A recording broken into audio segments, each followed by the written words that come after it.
রমজানকে কাজে লাগানোর জন্যে আগে থেকেই প্রস্তুতির প্রয়োজন আছে।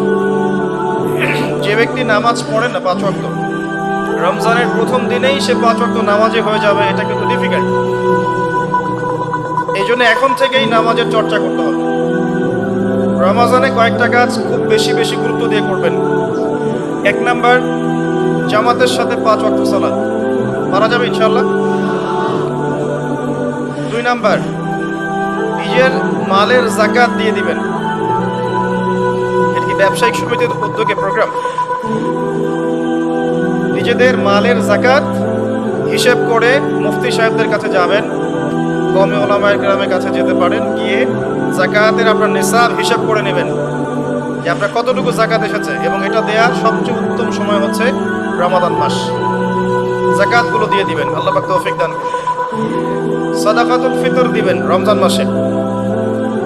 তারাবির সালাত অবশ্যই অ্যাটেন্ড করবেন, তারাবির সালাত মিস করবেন না। পরিবারের ব্যক্তিদেরকে একসাথে নিয়ে ইফতার করবেন, আলাদা আলাদা করে করবেন না। বেশি থেকে বেশি মানুষকে ইফতার করাবেন, সামাজিকভাবে, রাষ্ট্রীয়ভাবে, সংগঠনের উদ্যোগে বা ব্যক্তিগত পর্যায়ে বেশি থেকে বেশি মানুষকে ইফতার করাবেন। এবং কুরআনুল কারীমকে বেশি সময় দিবেন। প্রতিদিন অন্তত পক্ষে 1 পারা করে তেলাওয়াত করবেন। যারা হাফেজ কোরআন তারা পুরো কোরআন হিফজ আবার চর্চা করবেন। যারা আরো বড় লেভেলে আছেন কোরআন গবেষণা করবেন। 5 ওয়াক্ত নামাজের পরে একটা করে হাদিস পড়ার চেষ্টা করবেন মসজিদের মধ্যে। আসর থেকে মাগরিব এই সময়টুকুর মধ্যে, আসরের নামাজের পরে মসজিদ ভিত্তিকভাবে দার্সের ব্যবস্থা করবেন, তালিমের ব্যবস্থা করবেন।